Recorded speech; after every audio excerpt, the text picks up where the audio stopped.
হাত তো তারই ধরা উচিত যার হাতে মিথ্যে প্রতিশ্রুতি নেই, আছে শুধু ভালোবাসা ও বিশ্বাস।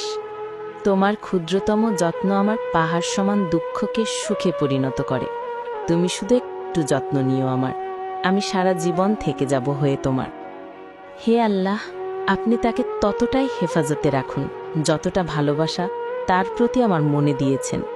হে আল্লাহ, আপনি ওর একটু খেয়াল রাখেন। আপনি ওর জীবনের সকল দুঃখ কষ্ট দূর করে দেন।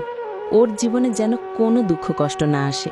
যেখানেই থাকুক, যে অবস্থাতেই থাকুক, সব সময় যেন হাসি খুশি থাকে। কোনো দুঃখ কষ্ট মন খারাপ যেন ওরে ছুঁতে না পারে। সবসময় যেন ও সুস্থ থাকে, ভালো থাকে। আমিন।